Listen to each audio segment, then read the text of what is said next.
Okay, good afternoon everybody and welcome to the latest Service Department News webinar. Today we are going to be looking at the role of the connectors, the Service Department and corporate housing agents.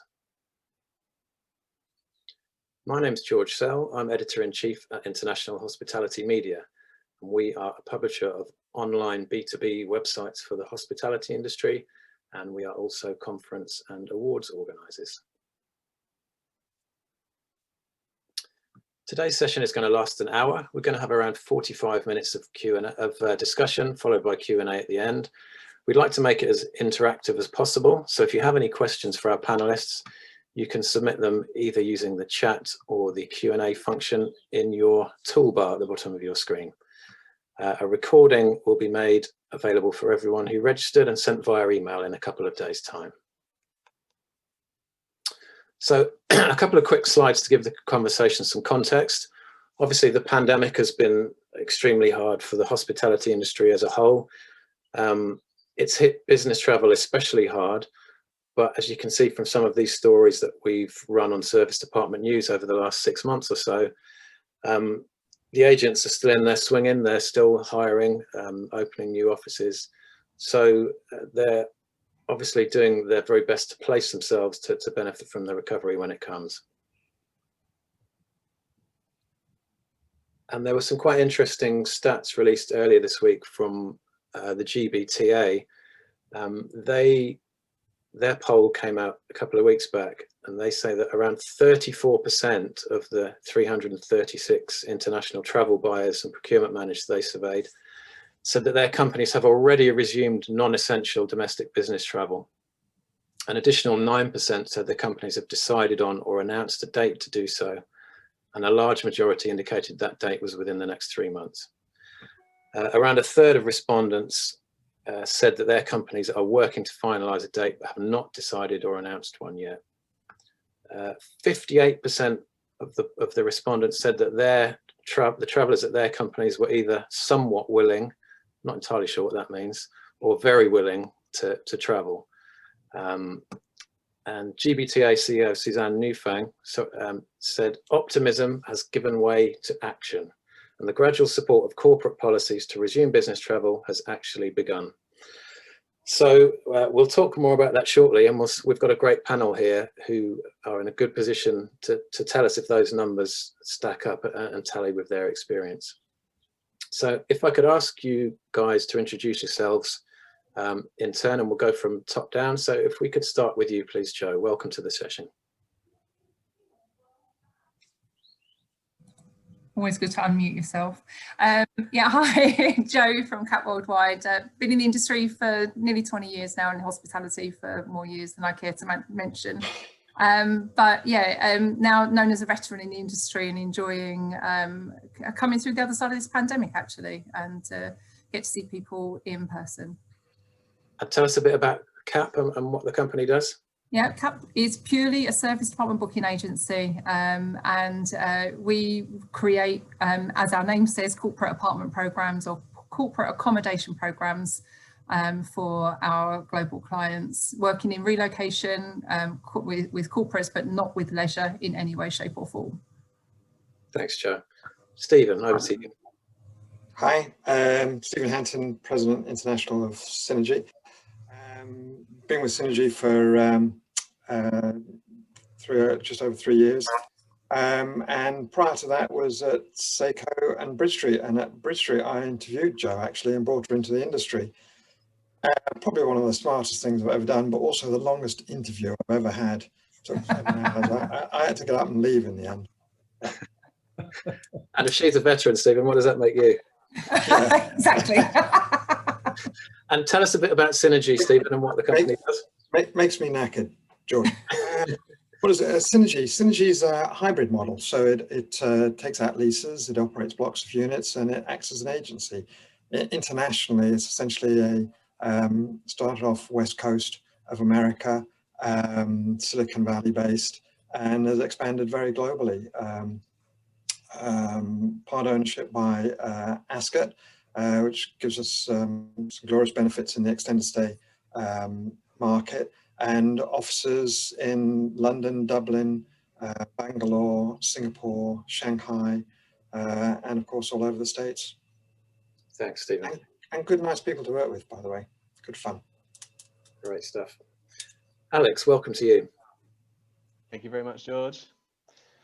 Yes, I'm Alex Neale. I'm the Group Head of Partner Relationships here at SilverDoor. I've been at SilverDoor for 12 years, and that at that time there was about 30 people in a single office in London, and now we have 5 offices globally and about 140 people working for us. I spent the majority of that time on the client side of the team, and since 2018 I've taken over in my current role, which is effectively head of the supply chain. And we are, of course, an independent service department agent. Thank you, Alex. And I thought it was important to have an operator giving their perspective on the chat today. So, Robert, welcome to you. Thank you for bringing me in as the wild card, George. Happy to join. So, yeah, Robert Ali, I look after rooms at Par Hotels. Been in rooms 3.5 years, actually. And over 25 years in hotels, all the big brands before that. So been around a little while. Tell us a little about Roomzzz. So Roomzzz, 10 properties at the moment. Next one opens in Edinburgh, so with UK at the moment. Very keen to expand a little bit wider than that, but it's a slow process, particularly over the last 18 months, obviously, in moving things forwards. And we're as a Par Hotels, we have all our own buildings, just under 800 apartments open at the moment. Yeah, 10 properties across 7 cities, UK based, and a pretty nice tidy mix between business and leisure. So we kind of managed to bridge both sides of the market. Yeah, thanks, Robert. Okay, so all the LinkedIn profiles of our panelists are in the chat. If you'd like to continue the discussion with them after the session, then please go ahead and do so. So let's start by maybe reflecting on those GBTA stats and seeing if they correspond with what you guys are seeing. Joe, what's your take on the extent to which business travel and relocation has picked up? Yeah, well, I think it's really interesting actually, because it's interesting that they've used the word domestic when they've talked about increase in their travel, because for us, we've obviously noticed that international business travel has been very slow to pick up, but relocation demand has remained pretty stable for us actually through the whole of last year and the beginning of this year. So so for us, business travel, domestic is moving around, but nothing really internationally. But what I would say is that we've kind of, I suppose, diversified through need, requirement, demand. And we've continued to work on a huge number of projects across the globe, and working and servicing predominantly corporates that are in the engineering space, or people that have remained active. So those kind of products that have been encouraged to develop during pandemic. So, and we've also been very fortunate to work with some key and government workers across EMEA, so across Europe as well, looking after border force, etc. And these have been really prevalent. I mean, we've never seen the kind of demand that we've got in those key people moving around while everyone else has actually stayed at home. So that's been a different kind of experience for us. Including, obviously, we've just completed the G7 summit, and talking about accommodation, George, and how it's developing and growing. We were booking into caravans because there wasn't enough accommodation down in Cornwall. So it's interesting, but I think domestically it's returning. Internationally, big challenge. Relocation probably stayed kind of stable. Projects and groups absolutely increased. Mm-hmm. Thanks, Joe. Stephen, you've got the word international in your title, so can you give us an overview of how business travel is coming back and where it's coming back fastest and where it's lagging? Yeah, apologies for titles. I never make them up. I never put them there. It's definitely warming up. As Joe said, it depends where, and it depends what sector your business was focused on. Tech was always pretty strong. Relo had stayed very stable. Said we were out of Silicon Valley essentially. So many of those companies have had a very good couple of years. Finance and banking is starting to move a bit now, which will be good news for the city. I think the biggest issue is confusion around who can return and when they can return, and sort of the messaging that's coming out.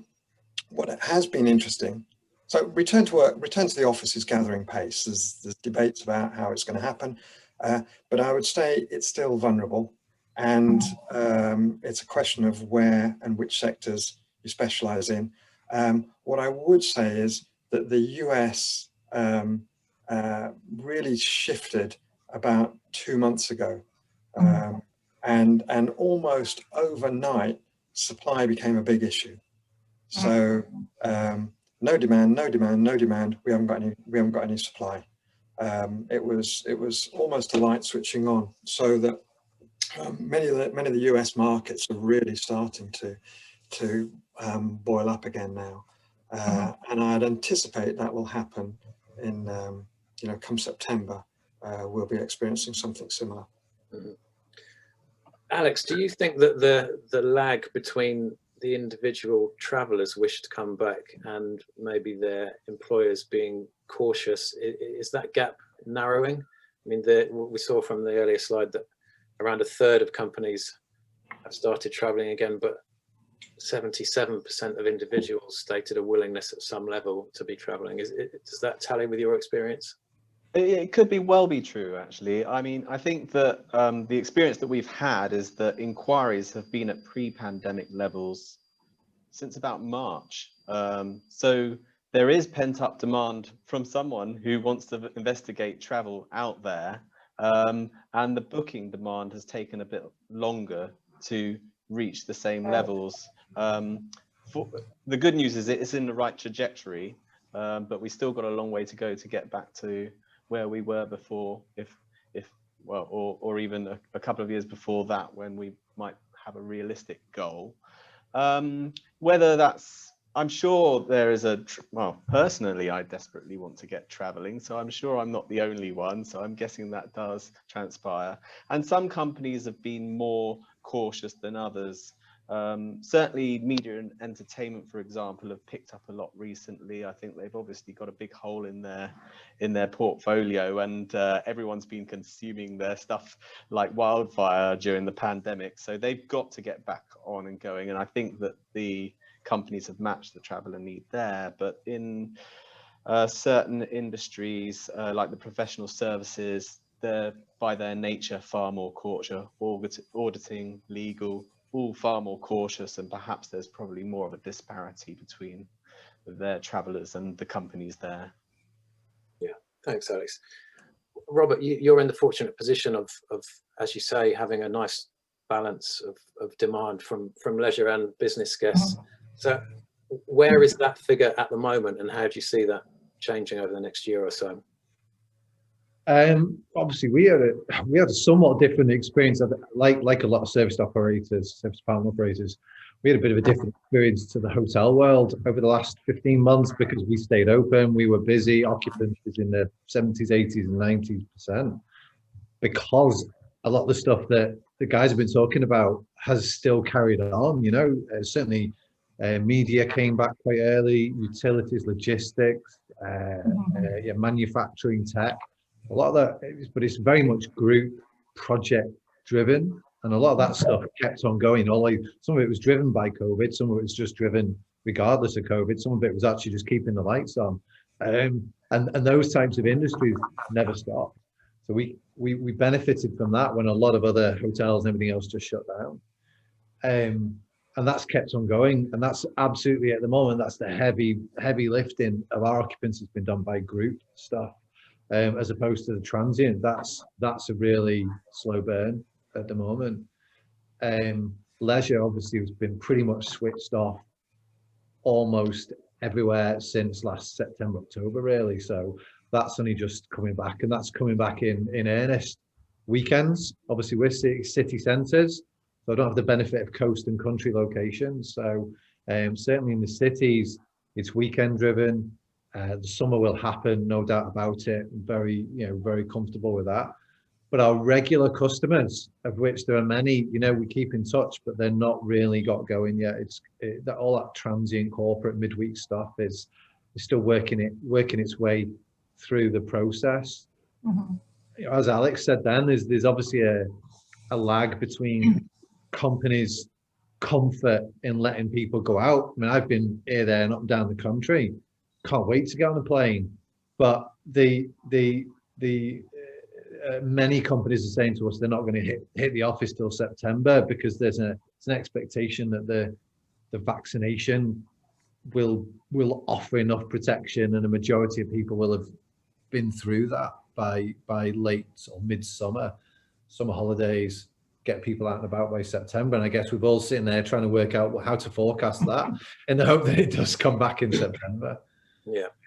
So it's been tricky, but there's certainly opportunities there for those that are, you know, got their doors open and trying to work hard to get it in. Obviously, one of the things we've seen is that the self-contained nature of apartment accommodation has been a massive strength over the pandemic. Joe, do you think that this will result in the extended stay hotels and service departments playing a bigger role in corporate travel programs? Is this a lasting trend? Yeah, do you know what I do? I think so. From our perspective, and Alex, Robert, Stephen, I hate to have to say that I agree with all of you because I might disagree probably more than agree. 20 minutes in, Joe, don't worry. But I mean, from our perspective, just joining with what Alex has just said, I would say for us, the last 6 weeks, we've seen incredible increases in inquiries and demand. But I've also got to say, we'll have like 4 days of really, really high demand, and then the phone and the emails don't ring, and you're like, oh my God, has our system's gone down, has something happened? So we've sort of like, we're scratching our heads and we're seeing this yo-yo of inquiries and demand. But George, forecasting, and Robert's point, forecasting's gone out the window for us. There's so much ad hoc business that if I had to rely on what comes in today, next year, it's not going to exist. So we know that. So forecasting doesn't exist now really in our environment. And we're lucky enough to be able to remain agile, and because we're small, and we've learned to live in a feast and famine scenario. But I think the average length of stay in our sector has definitely increased. The bookings we're making now are generally for a minimum of 30 nights. It used to be kind of like 7 to 10 to 14 was an average, and now we're up at 30. And you know, so obviously the demand for this kind of accommodation has increased and shown its brilliance for the current market especially. But our length of stay is currently around 60 nights. So long may that continue for everyone that we make a booking into, because we know that helps the operators as well as us. But yeah, and the majority of relocation is extending, Alex. I'm sure that you're seeing that, and Stephen. So I think it's hard for us to guess on the corporate business coming back, but definitely we're converting at 65%, which is absolutely amazing. But that's mainly, remember, because we don't have leisure business in there that slows or changes that for us. These are corporates that have chosen to travel. So we've got a very high conversion. That's much higher than it ever was pre-pandemic, or that I've experienced before. So I'm hoping that that's going to continue now as we move through the rest of the year. And length of stay is always a great benefit to everybody. Yeah, thanks, Joe. Alex, are you seeing your corporate clients putting a greater volume of their business into service departments? Do you get to see what they spend elsewhere in traditional hotels, and do you think the trend is continuing? I remember a couple of years ago at one of our service department summits, we had a buyer from one of the blue chip financial institutions who said that a lot of their travellers initially were a bit reluctant to go into service departments, but once they'd stayed in one once, they always asked, every subsequent trip, they always asked for one. So do you think the ratio is growing? I think it is. I hasten to say I don't have very good stats on that from our client base. Some of them give us clear indications and some of them don't. But I think that yes, we've seen a lot of new clients come into the market that we didn't have before, new areas of the business that we didn't really have access to before, simply because they were forced to move, either because hotels simply weren't open for business, or B, they were looking for that safe environment for their employees to be in, where they could be by themselves, genuinely cook and eat and everything. And I think that's brought a lot of new people into our space, and the awareness has been a fantastic benefit for service departments, alongside the changing trends, perhaps less frequency of trips and longer stays, which has also been fortunate for service departments. I think as well that as we progressed as an industry, our technology has helped us gain access to markets that perhaps solely there for hotels before, like TMCs building apartments into their programs and the like, has also helped us dig into that hotel market. But in terms of travel, I think there's been a bit of the enthusiasm for travel. There's been a bit of a divergence of spirit. Some people are very cautious, and some people are desperate to get out there and go back to normal. And I think that if there is a portion that's going to be cautious, that does represent a potential lessening in opportunity that's out there. But it feels like that hit is going to be taken mostly on the hotel side rather than the service department side, at least for our benefit. We hope so. Yeah. Stephen, do you think this trend of fewer but longer business trips is a temporary one, or do you think that is the way forward? No, I think it's definitely the way forward. 20 years ago, you'd go into sales meetings, and if you talked about service departments, you might as well have been talking about UFOs. There's a slight skepticism, and you're a bit of a weirdo. But they're much more established now, and service departments have always done well in crises, because they can move into segments that hotels can't move into. And Robert said he's been running at 70, 80, 90% occupancies. Obviously lying a bit, Robert, on the 90%, but anyway, he's been running at high occupancies. Definitely leads. We know, I know. Been running at good occupancies, and generally speaking, service departments have significantly outperformed hotels. And guess what? It's not a surprise. It always happened. Happened in 2008. The Dorchester was selling rooms for £50, and service departments didn't even blink. They didn't notice what happened in 2008, 2009. Airbnb, average length of stay of 30 nights. People like staying in apartments. As was just mentioned there about the point about the control of the environment and the space, I think also there's going to be a big push when the procurement guys come back in and say we need to save some money. So service departments are generally less expensive than hotels. You can look after yourself. There's cheaper breakfast, cheaper in apartment or in room costs. So I think there's a bit of a renaissance coming for service departments. The question will be how service departments react to that and how the product changes as a result of that increased demand. Yeah. Okay. We'll move on to that shortly. And before we talk about also how the role of the agent is evolving, I just wanted to ask you, Robert, from an operator's perspective, how the relationship with agents works, how the process works, how you select which ones to work with, and so on. I'm not sure we exactly select who we work with. We certainly look. I've come out of the hotel world, and I'd spent quite a lot of that hotel time probably feeling it was a bit of a them and us world in the traditional hotel TMC world. I have to say, in the last 4 years in the service department world, there's a much more integrated, work together, solve problems,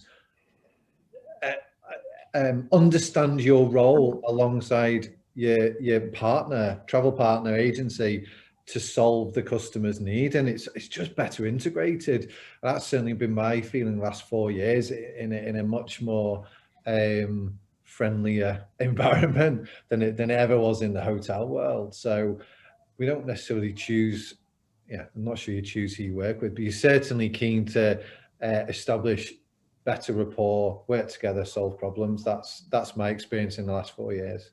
Yeah, thanks, Robert. Okay, so how is the role of the agent changing? Alex, obviously SilverDoor has been around for quite a while now. How is the way you guys work evolving, and how do you think it's going to change in the next year or so to react to the current circumstances? Well, I think first and foremost, it's important that we don't overcomplicate this, and to remember that our core purpose hasn't actually changed, and it's simply to connect clients with appropriate property or appropriate operator solutions, and maintaining consistency throughout that process. So whatever happens, whatever changes, and it's probably more of an expansion of that that's going to happen, the core is the most important part, and that doesn't change. During the pandemic, we've done, marketing pieces on confidence, because obviously we wanted there to be confidence in travel, but we've always done confidence pieces on the industry, and so it's just the content that's changed there.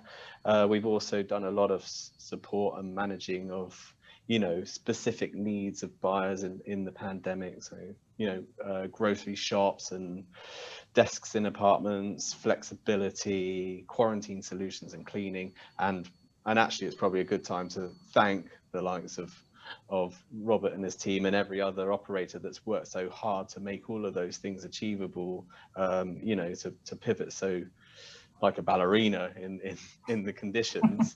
Called a ballerina, that's for sure. Yeah, you made me think of one. But yeah, to expand on what we're doing, it's certainly going down a route of trying to set up a set of minimum standards, or improving minimum standards, and gaining a consistency of standards. And then there's a whole piece on the way that we interact with our partners and our clients in terms of giving them 24-hour solutions, their own dashboards where they can pick and choose what they need and what they want to see at any given point in time.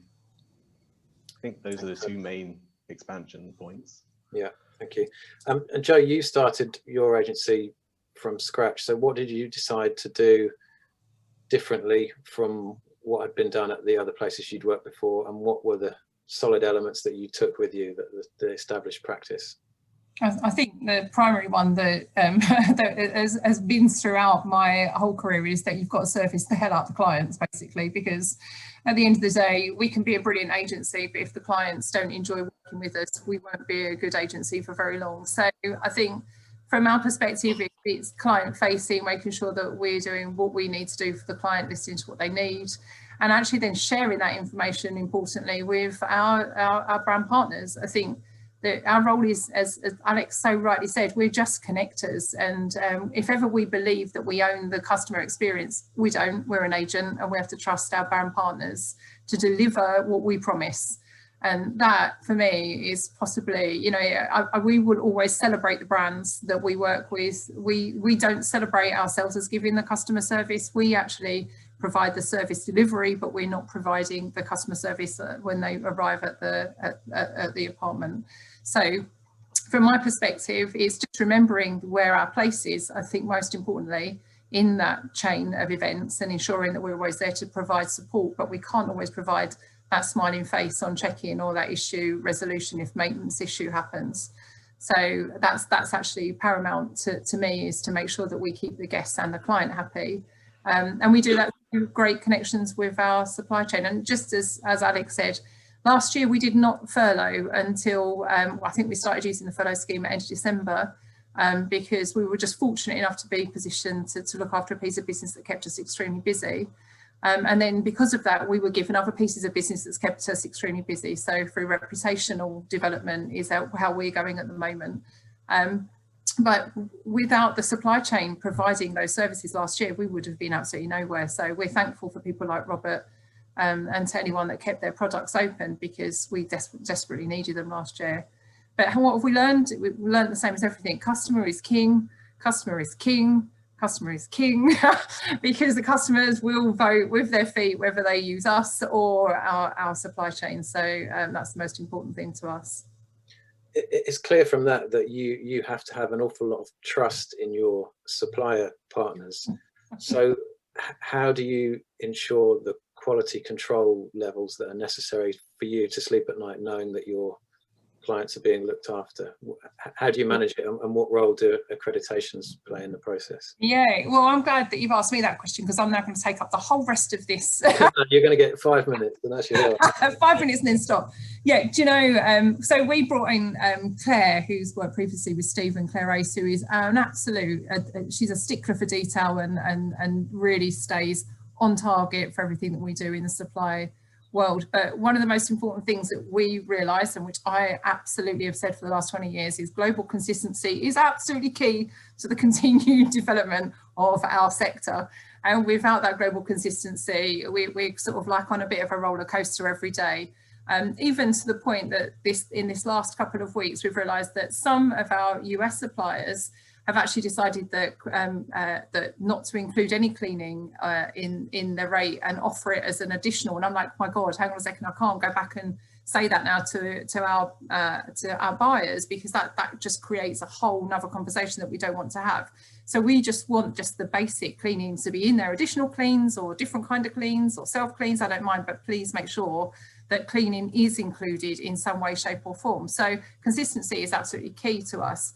But George, you know that we created SAFA, Service Partner Forum for Assessment and Accreditation, purely in an attempt to help to develop global minimum standards in every single location around the world where people couldn't reach, where you maybe had a tourist board that could provide those services for us, so that us agents, me, Alex, Stephen, could book into places that were safe and had been accredited without us having to do that accreditation over the phone. So we do a lot of accreditations, but so many of them are remote. It's not ideal. But everyone's seen Airbnb this week. I'm sure you've read, seen, watched videos, etc. And for me, from my perspective, we all know that it's so hard closing that stable door after the horse has bolted and reversing back to try and create a safe supply chain when it's already in play is really, really hard. So for me and for our business, George, what's really important is that we provide safe, secure, clean and legal accommodation. And it's our absolute desire to continue that push and drive for making sure us as agents don't act like a platform or an aggregator, because we're not a platform or an aggregator. We take responsibility for that guest from the minute they start booking with us through to when they're home and safely forgotten their charger and left it in their unit. That's still our responsibility. So, you know, there's a law of averages thing happening for Airbnb at the moment. How much money do they have to throw at the massive issues in order to not handle those issues that they've got on a daily basis? But we know there's a lot of unsafe content. From our perspective at CAP, we are very happy to use alternative accommodation. We have used a huge amount of alternative accommodation where there isn't service departments, definitely. But from what I want to do moving forward is that we will not use hosted accommodation that is the owner's house with too many personal belongings in. It has to be a professionally managed unit. Even if it is on the far tip of the country, it still has to be a professionally managed unit and never used as a home. And that's one of the things that we're trying to drive and make sure that we do to keep the safety. Alternative accommodation has to exist. Yeah, okay. We'll move on to Airbnb in a bit more detail actually later on. But yeah. Robert, we've seen quite a few accreditation schemes popping up over the last 15 months or so, a lot solely to do with hygiene, but some broader than that. So as an operator, how do you keep up with those, and how do you choose which ones to get involved with?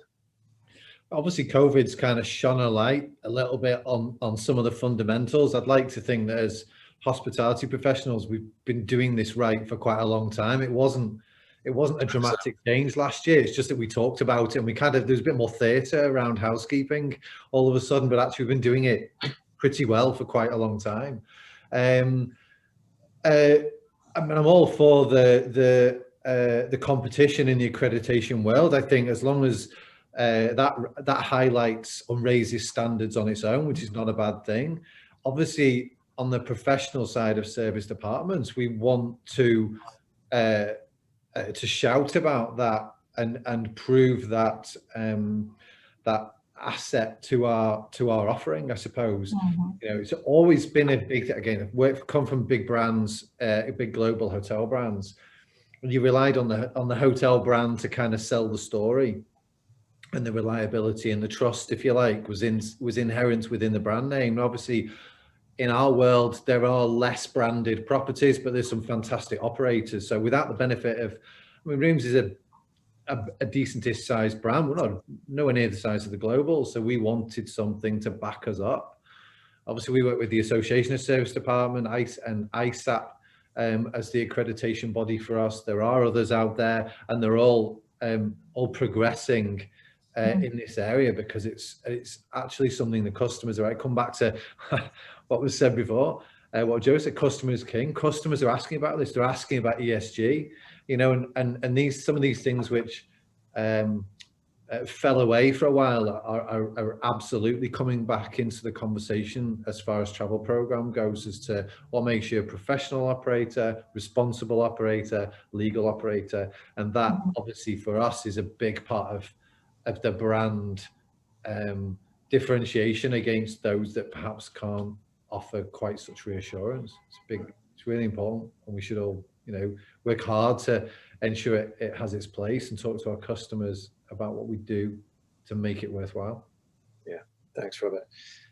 Stephen, you mentioned earlier that there's a big opportunity for service departments, and part of the one of the things necessary for the industry to take the best advantage of that opportunity is how the product evolves. What did you have in mind by that? How do you see it going in terms of the product offer changing and evolving? I think the product has, you know, this is a bit of a revolution. It's a social revolution that will come out of this. There's a definite retilting. So, for instance, working habits will change. And what I've sort of noticed coming into the apartment industry from hotels, a bit like Robert, many years ago, coming into the service department business from hotels, you walk in the door and you think, well, why would you possibly stay in a hotel when you can stay in an apartment?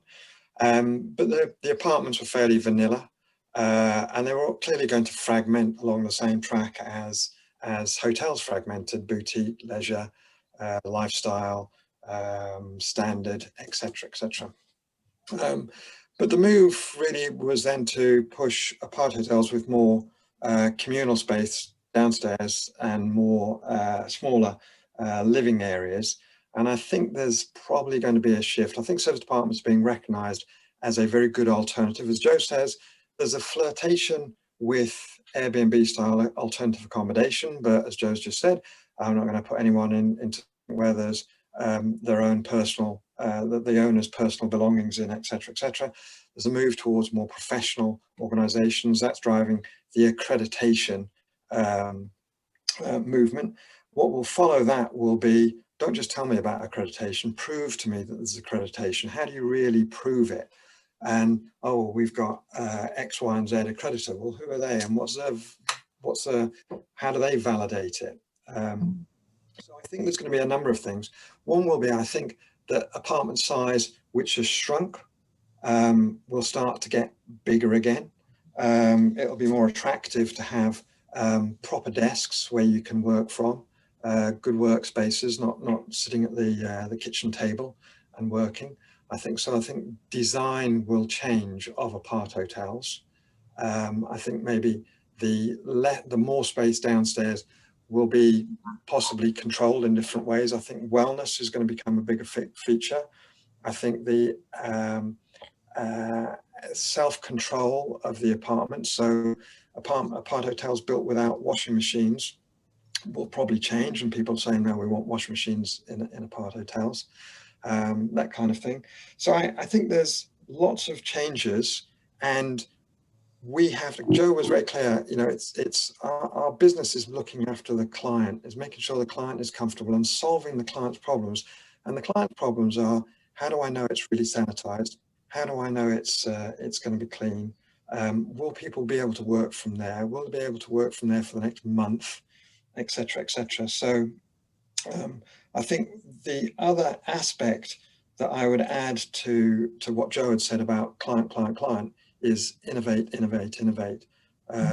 And for instance, there will be a demand for proof of evidence that your apartment is clean. So we've recently introduced a automated checklist. Nothing new about it. Hotels have been doing automated checklists, inspection checklists for years.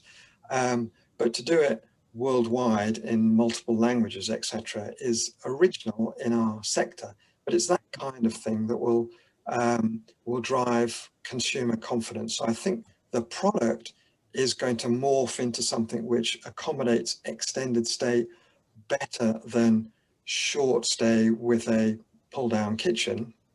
And I think the service is going to become more personal, more agile, and more provable on key areas that matter, like sustainability and like sanitization. Thank you, Stephen. Alex, one of the things that we saw before the pandemic were a certain cohort of business travelers, particularly the younger ones, wanting more control over their accommodation options. I think the phrase was going rogue. They were trying to book outside of official channels and so on. And we were starting to see travel policies becoming a bit more flexible to accommodate that, or at least offering more options. Do you think this trend is going to come back post-pandemic, and how do you think it will affect the role of the agent, if so? Well, I mean, I actually think it plays into the hands of the agent a little bit, because I think that the reason why people were getting part of the reason why they were getting frustrated with their travel programs is because the travel managers take their duty of care so seriously. It's often led them down the path of connecting with suppliers of few rather than many, and therefore it has to be an international branded hotel or such like. And of course that's great. You get consistency of standards, you get health and safety and everything like that. But inevitably the travelers get sick to the back teeth of staying in another of the same hotel chain everywhere they go in the world, and the boredom sets in. That, combined with the internet's ability to allow everyone to do their own research for anything, meant that there was an increasing pressure to solve a problem where the travelers want to do one thing which is really quite rogue, but potentially cheaper, and then the corporate wants them to stay in their, you know, their beautiful health and safety qualified but monotonous and boring hotel chain. And that's where an agent sits quite nicely, because they can focus their energies on improving, on building a quality assured and compliant supply chain on behalf of the travel manager, and allow the guest to have a bit more choice and freedom, whether they want the lifestyle option or the boutique option in amongst that. So yeah, I think it's actually a significant part of what's allowed us to grow as a business, is this trend, this demand for choice, but at the same time ensuring that choice is health and safety compliant and quality assured. Thanks, Alex. I'm going to start getting around to questions from the audience now, because there's quite a few coming in. I was going to ask my own question about technology, but Jan Jacobsen has actually come up with a better question than mine, so I'm going to go with his. The COVID effect has given the service department space a second renaissance to capture a larger market share of the accommodation sector. The first breakthrough option was the introduction of a certain California-based OBT back in 2008, which challenged the use of technology for distribution. What, in the panel's opinion, does the sector have to do differently this time around to ensure increased service department usage trend continues, post-COVID-19 with the corporate travel sector in mind? Joe, do you want to kick off with that one? Thanks, Jan. Great question. As usual. Yeah, from our perspective, we've built our systems. So our systems, we're only 2 years old. So 2.5 years ago, we started creating systems that basically are relevant for 2021 to 2025, because everything we do, and Jan knows this, actually connects. It's a digital ecosystem. We call it Capture, because we never come out of that system. And what's amazing about being in that system is that people like Jan, who are absolutely data freaks, love everything we can provide to them, because whatever comes into the system, and every part, including any issue resolution, including savings, including everything that a travel buyer is interested in, is provided back to the corporate. And I think that is the communication that we need to be able to supply to corporate buyers in order for them to formulate future programmes that are inclusive potentially of alternative accommodation. Jan was the first person that wanted to do a service department B&B. Instead of Airbnb, he was like, I want to do accommodation that does include alternative accommodation. He's very forward thinking and was trying to match Airbnb just when they were just getting out of the, coming out of the stalls. So I think from my perspective, it is about data, it's about understanding data, and it's about being able to translate the data for the clients. And that's where the future will lie. Everyone's going to have a different system. We know market and client demand is going to shape all of our business. Not everything's going to be able to be bookable online. And Alex probably agree, and Stephen agree, sometimes you just should not book online, because you need to have the conversation if it's something that's not a standard service department. And that's the biggest safety net that we have, is our people talk to people, and they can soon understand if we think there's going to be a problem on arrival with a guest from just one very short conversation. So from my perspective, Jan, how we come out the other side of this is that we've actually had a good reputation during this, and that reputational benefit hopefully will continue, but it's up to people like Alex, Stephen, and ourselves and the rest of the agents across the globe to make sure that we basically keep the client updated and give them good information in order for them to form their next generation of service department requirements, because they can't do it without our data. So that's the technology comes for me in the form of data. Thanks, Joe. Airbnb's come up in the conversation several times already. We've got a question here from Ernest Oriente, who asks how Airbnb is positioned or not to get or gain corporate clients and guests as we move to the other side of this pandemic. Stephen, what's your take on that? Hi, Ernest. Well, Airbnb have pivoted very successfully. They've moved. They're recognizing a number of trends, because it's not just that corporates are going to be staying longer. It's people will be moving around. I saw some recent statistic that 11% of Airbnb users consider themselves to be nomadic. So it isn't just that there's going to be more extended stay travel. It's that people will actually go off and work in Costa Rica, run their business from Costa Rica for 3 months, and then go to Dubai. So I think Airbnb, they're smart people, and they've got reasonable sized marketing budgets. So I think they've already shown that they've adapted. I think their average length of stay is something like 30 nights now. But I think, as Joe mentioned, there's a gap between professionally run service department operators and hosts. Even if they happen to be the world's best hosts, there's a credibility gap in the middle. And therefore, there's a rush towards accreditation, which we talked about. And I see there's another question about how do you know, from John, how do you know that the accreditation schemes has really got any value? So Airbnb, as much as they push, they're going to find it harder and harder to influence positively travel managers that their product is meets all of the requirements. I see there's going to be a push towards brands coming out of COVID, and I think there'll be a push towards more mandated policy. And I'm not sure that's going to help Airbnb's push into corporates, but Airbnb are extremely smart, extremely agile, so they will adapt. They've adapted already. I don't think the headlines about the black box team are going to have done them any favors with corporate buyers, that's for sure. Okay. Robert, do you get any corporate business through Airbnb? I presume do you use it for listing kind of short-term inventory for leisure guests, but do you ever get corporate business through it? I think it's a small proportion, in all honesty. Yeah, we're on the platform. I think we have a minimum length of stay of 7 on there, if I'm not wrong. It probably is predominantly leisure. It's a little bit harder work.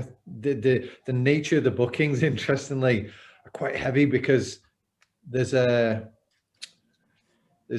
expectation for those customers that are feeling in the dark a little bit because they're not quite certain what they're getting in consistency terms. And this is exactly the reason why corporate travel buyers will probably not spend much time looking at Airbnbs. If you're not quite sure what you're going to get, then it's not probably the right solution. The reason why our customers use partners like Stephen, Alex, and Joe is because they're getting a comprehensive service, and you know what you're going to get. You're talking to a professional who can point you in the right direction, give you the right solution, a wraparound that says this is how we look after your overall travel needs. And we have a duty within our sector to promote the strengths and virtues of our sector. I think we within it have been doing quite a lot of that. Fortunately, COVID, one of the only good things perhaps has ever come out of COVID is that it's shone a great big bright light on what we do really, really well in the service department world. And I think, therein lies something we've got to leverage coming out of COVID. Airbnb, not afraid of it. We're on there, we're using it, but it's not driving. Certainly, I don't see it driving the corporate business travel world, despite its innovation in technology and distribution terms. Joe, did you want to come in on that? It's the first time I put my hand up officially in a meeting. Vouch for that. So I just wanted to come in there, Robert, and just say that when we started CAP, and then this is actually really important, George, when we started CAP, we were given the opportunity and access to a great deal of unmanaged content. A lot of people that were just platforms or aggregators were coming to us say, Joe, don't build your own supply chain, use ours, it's fantastic. We've got all of this amazing supply chain everywhere. But when we did our due diligence, we quickly saw that we'd be unpicking problems for a very long time if we didn't start the business how we meant to go on, i.e. by checking that every booking went into a verified property for us. Mm-hmm. We took and it was a brave and hard decision to not take the easy route, because when you're starting up, you just think, honestly, loads of content's going to be fantastic and we're going to look really big really fast. That was not important to us. We knew that we couldn't guarantee safety. And we can never, none of us can guarantee safety, but we can give assurances that we have minimum checks in place that actually give an assurance to our guests or verification to our guests. But it is really now about making sure that your content, and we never broke a booking into somewhere that we haven't verified. And we have to make bookings into the most remote locations, but they are providing that accommodation to leisure travellers, and there may be a member of the local tourist board. So we know that they are used to having people stay, not someone who's just hosting inside their home and moving out for 2 weeks. So for us, it is about having a very wide program, because not everywhere has service departments, and actually not everywhere has hotels where we have to book people. So, but what we do book, we check. And that's the most important thing that we can do for the industry. And that's the shame for Airbnb right now, is they're having some major issues that have been exposed. But you don't know how many other issues that don't get exposed. So it's an interesting one. Yeah, thanks, Joe. I want to touch quickly on the hybrid model, the agent operator hybrid model. We've seen Oakwood sell its agency business. Bridge Street is sadly no longer with us. Stephen, does that leave Synergy as the biggest hybrid company out there? And what are the strengths of that model? I have no idea whether it leaves us as the biggest, but we just do our thing. And great shame regarding Oakwood, although Oakwood, made a strategic move to, to push more for being a part hotel operators, and they're very good ones. Bridge Street, there were various other reasons which impacted Bridge Street. So the model, essentially, if you're an operator, and I was a hotelier, and then a service apartment block operator, and I've been an agent, so I've crossed over on many occasions, and essentially you're looking after the client. So you're really ensuring that you give the client choice and best options, and making sure that you're agile and can move around. If you're a block operator, if you run a Marriott hotel, for instance, then you're pushing people into your hotel.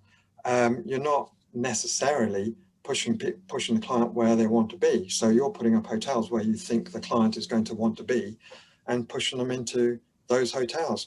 As an operator with big and small blocks, you adapt, you adjust your inventory according to demand, where the client needs to be. As an agent, you're giving the client the choice. So whether the biggest or not, I don't know. I think the interest is that we just keep doing what we can, the best we can, and look after clients as best we can. I think their model, I don't think Oakwood's and Bridge Street's recent history is really anything to do with the model. I think the model is still very sound. I like the model.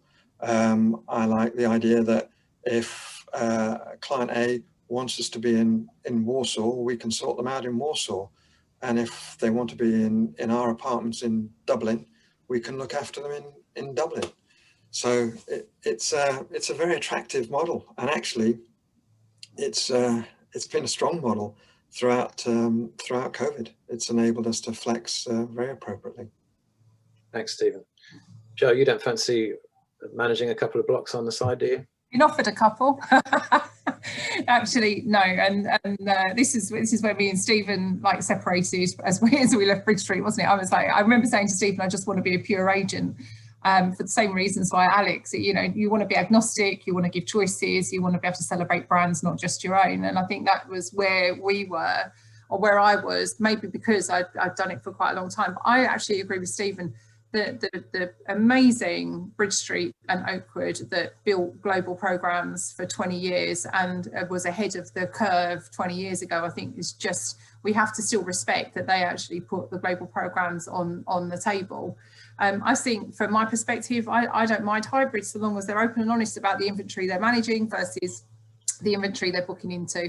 Because I think that the honesty and openness about, this is our own physical inventory and this is another brand in the same market is important. That's all that, from when I look at a hybrid, I'm like, just be honest about how many units you're actually managing.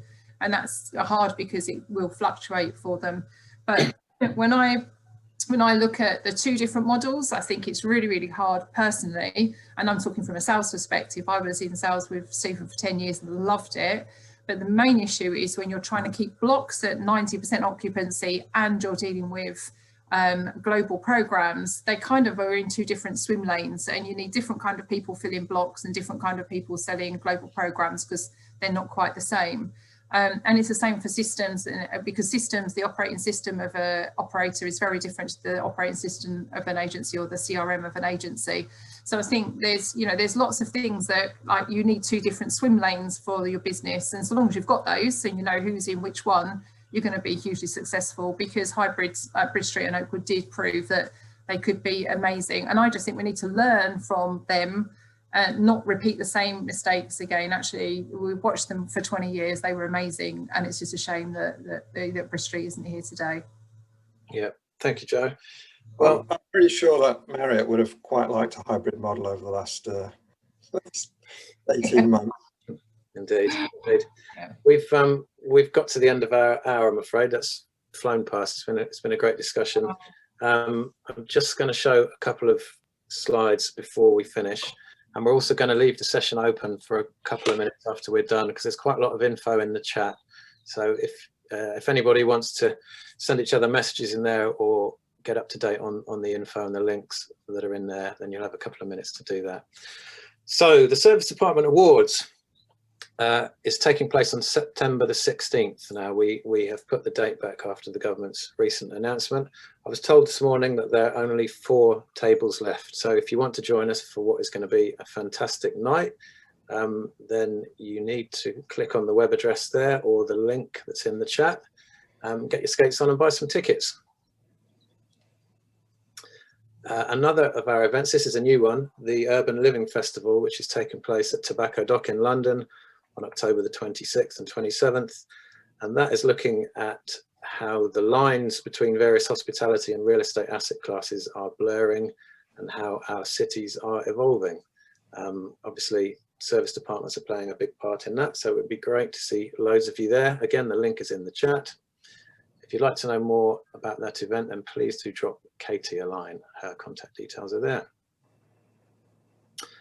So the next Service Department News webinar is on July the 22nd, and it's about reinventing the landlord-operator relationship.